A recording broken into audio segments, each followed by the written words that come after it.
Isang malakas na kalansing ang umalingaw-ngaw na tila nang gugulat sa mga ninuno ng mga nakasaksi. Ang tunog ay garalgal, parang bakal na kinakaladkad sa bakod ng templo. Bumulusok pababa ang espada, ngunit hindi man lang nagalaw ang buhok ni Ye Junlin dahil isang daliri lang ang ginamit niya para pumitik. Tumilapon si Li Wuji ng ilang metro. Ang dibdib niya ay mabilis na umbok at bumuka ang bibig para sumigaw na parang tigre na naapakan ang buntot. Hindi pa man siya nakakabawi, sumugod na naman siya. Bago pa man niya maihagis ang espada, isang malaking kamay ang pumigil sa ulo niya. Bawat guhit sa palad ay nagniningning na tila ginamitan ng glitters. Dahil sa bigat ng kamay, nagkabitak-bitak ang lupa sa ilalim niya. Ang mga nakapaligid, mula sa mga walang pangalang eksperto hanggang sa mga kilalang tao, ay nanlalaki ang mga mata. Kung tinamaan ako niyan, hindi na ako makakauwi. Anong klaseng nilalang ang alagad niya? Sa puntong iyon, huminga ng malalim si Ye Junlin at nagsalita ng seryoso, Li Wuji, sundin mo ang utos ng iyong guro. Magising ka. Pagkasabi niya noon, tumagos ang boses niya sa utak ni Li Wuji at sinampal ang kanyang kaluluwa. Naputol ang kanyang pagwawala at natigilan siya sa pagsigaw. Ang mga mata niya ay nagbago mula pula pabalik sa normal. Ang masamang aura sa kanya ay naglaho na parang usok na tinangay ng hangin. Naging malabo ang paningin niya. Sinugod ko ba siguro? Saan ba napunta ang utak ko? Sa kanyang alaala, mayroon siyang natatandaan tungkol sa dugo, sigaw at paninira ng walang pinipili. Kung sino ang huminga, sinasaksak. Kung sino ang nagsalita, tinataga. Pagkatapos, yumuko siya at kita sa mga mata niya ang pagsisisi. Guguro, ano bang ginawa ko? Hindi siya pinagalitan ni Ye Junlin. Tiningnan lang niya ito nang may malalim na kahulugan at sinabing, umupo ka at suriin ang iyong sarili. Kung may tumubo na sungay o mata, sabihin mo agad sa akin. Sinuri ni Li Wuji ang kanyang sarili at natigilan. Nanlaki ang mga mata niya sa tuwa. Nakaakyat ako sa estado ng pagkakatawang tao sa rurok. Hindi lang iyon. Natuklasan niya na ang kanyang katawan ay nalinis mula sa loob palabas. Ang mga sakit niya noon ay naglaho na parang hindi nangyari.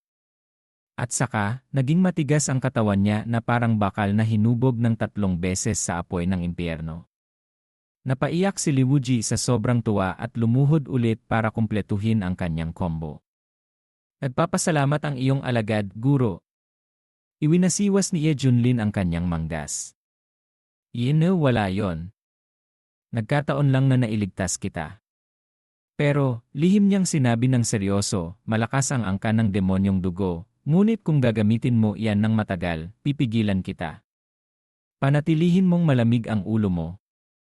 Tumango si Li Wuji ng paulit-ulit. Opo, nangangako ako na sa susunod na magbabagong anyo ako, magpapaalam muna ako. Tiningnan ng mga nakapaligid ang magguro at napuno ng inggit. Naku, tinuturuan sila ni Exuxian. Ang swerte naman nila. Sa puntong iyon, lumapit si Xu Jialaozu at masayang-masaya. Haha! Binabati kita, Exuxian, sa pagkakaroon ng magaling na alagad. Pasok kayo sa bahay namin para magkape, kumain ng biskwit, at magkwentuhan. Sinamaan siya ng tingin ni Ye Junlin at nagsalita ng malamig, bakit parang nagbago ang may-ari ng party? Hindi ba dapat nagdiriwang tayo sa pag-akyat mo? Ngumiti ng makapal si Xu Jialaozu. Ay, ngayon, mayroon na tayong bagong dahilan para magdiwang. Lixiaoyu, ano sa tingin mo? Pagkasabi ni Xu Jialaozu noon, nagtinginan ang mga tao. Hindi ba't pinatay ng matandang to ang anak niya at pinasabog ang apo niya ng walang pagdadalawang isip? Ngayon, iniimbitahan niya sila para magdiwang. Hindi man lang siya pinansin ni Hong Chanye at tumalikod. Walang hiya ang angkan ng Xui. Masama ang kanilang pag-arte. Hindi rin sumagot si Li Wuji. Matagal nang nakalista ang angkan ng Xui sa kanyang listahan ng mga kaaway. Kaya, kahit naalukin siya ng kape at biskwit, para na rin siyang pinapakain ng basura. Dahil doon, sinabi ni Ye Junlin, tapos na ang lahat. Wala nang masaya dito. Ipagpatuloy ninyo ang inyong party. Huwag ninyong kalimutan na maghanda para sa libing. May dahilan para magdiwang at umiyak. Hindi ninyo kailangang maghanda ng 2 beses. Alis na kami. Pagkasabi niya noon, umalis agad ang magguro ng may angas. Sinubukan pa rin siyang habulin ni Xui Jialao Zhu nang nakangiti, haha. Dumalaw kayo ng madalas. Bukas ang pinto ng Xui Jia. Basta't huwag na kayong pumatay ng iba. Nang makita ng mga panauhin ang pag-alis ng magguro, yumuko sila at nagsabing paalam Yexuxian. Sa isang liblib na lugar sa kabundukan, lumabas ang kapatid na Kunpeng mula sa bundok at pinasakay si Ye Junlin at ang kanyang mga alagad. Umakyat sila sa langit bago pa man magsara ang langit. Nang makita ni Xui Jialao Zhu ang pag-alis nila, naging kulay abo ang mukha niya at nawala ang kanyang ngiti. Sa halip, nagalit siya. Naputol na ang kasiyahan at naagaw pa ang entablado ko. Sa malayo may sumigaw, pinuno. Nahanap ko na ang kamay ng batang pinuno. Bago pa man matanggap ng gwardiya ang relikya, tumahimik ang lahat. Hindi na nakapagpigil si Xui Jialao Zhu at itinuro ang mga sinaunang bagay at sumigaw, ipakain sa aso ang kamay na yan. Nang inig ang gwardiya at niyakap ang kamay na para bang may sakit siya. Sinubukan ng mga nanonood na magpigil ng tawa. Ngunit dahil sa sitwasyon, hindi nila kaya. Dahil doon, sumabog si Xui Jialao Zhu. Umalis kayo. Tumakbo ang mga panauhin na parang mga kriminal. Mayroong nagdasal. Sa kabilang banda, ikinuwento ng mga nagpatotoo ang nangyari. Sa kabilang banda, tahimik na lumipad si Kunpeng sa kalangitan. Sa likod ni Kunpeng, hindi pa rin makapaniwala si Liu Wuji. Anong nangyari? Mula sa malapit ng mamatay, nailigtas ako, tinuruan, umakyat sa estado, sumakay sa Diyos na hayop, at halos mapatay ko pa siguro. At hindi pa rin ako pinagalitan. Sa sandaling iyon, tumingin siya sa isang direksyon at natigilan. Ang taong iyon ay si Hong Qianzi. Malamig ang kanyang ekspresyon.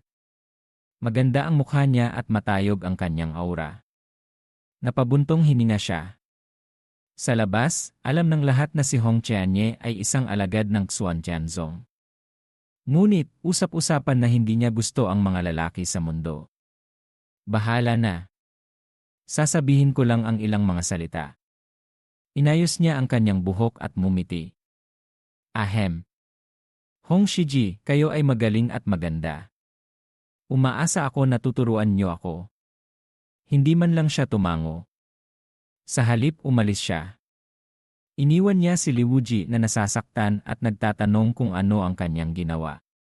Sa sandaling iyon, isang magandang boses ang nagsalita, "Hello, Li Shidi." Agad siyang lumapit at nagsabing, "Kumusta, Bai Shiji?" Nagtakip ng bibig si Bai Xiaoxi at nahihiyang tumawa. "Naku, Shiji. Nakakahiya naman." Seryosong sumagot si Liu Wuji, si Bai Shiji ay isang nakatatanda. Kailangan nating respetuhin ang mga ito. Dahil doon, natuwa si Bai Xiaoxi. Bulong niya, si Hong Qianye ay lalaki. Gulat na sumagot si Liu Wuji, ano? Lalaki. Tumango si Bai Xiaoxi. Pagkatapos, nagkamot ng ulo si Liu Wuji. Kaya, pinuri ko si Hong Qianzi. Hindi, pinuri mo ang isang lalaki. Sa kabilang banda, napuno ng paghanga si Liu Wuji sa kanyang guro. Nakakatuwa siyang panoorin. Ngumiti ng masaya si Bai Xiaoxi. Gusto raw maglakbay ni guro at tuklasin ang mundo. Pero, iyon ay isang bersyon para sa mga bata. Ang totoo ay gusto niyang sumakay sa Diyos na hayop. Sumunod ka, Akon. Sa kabilang banda, pagkatapos ng 3 buwan, nakarating sila sa Shangzhou. Napakarami ng espiritual na enerhiya doon at nakahiga ang dakilang Chu dynasty sa mga ito. Ngunit, hindi na yon masaya ngayon. Dahil nakikipaglaban sila sa mga kakaibang nilalang. Sa itaas, lumilipad si Kunpeng. Dahil nakita ni Liu Wuji ang mga demonyo, sinabi niya kay Ye Junlin, "Guro, nakikipaglaban ang mga demonyo." Naglalaro ng chess si Ye Junlin. "Mamatay ka." Galit na galit si Hong Qianye. Wala pa siyang nakitang naglalaro ng chess na ganoon. Bago pa man ako makagalaw, nilundag mo na ang hukbo ko. Bumuntong hininga si Ye Junlin. Xiao Hong, mahina ka. Kung hindi mo ako matatalo, hindi ka rin makakalaban. Nanigas ang mukha ni Hong Chenye. Sinabi ni Ye Junlin kay Xiaoxi, paano ako maglaro ng chess? Sinabi ni Bai Xiaoxi, kayong pinakamahusay. Hindi ka kayang talunin. Sinabi ni Ye Junlin, Xiaoli, ano ang sinasabi mo? Sinabi ni Li Wuji, Guro, mayroong mga demonyo. Pagkatapos, naalala ni Ye Junlin ang mga demonyo at sinabi, bata pa lang sila at gusto na nilang gumawa ng gulo. Akun, hampasin mo sila.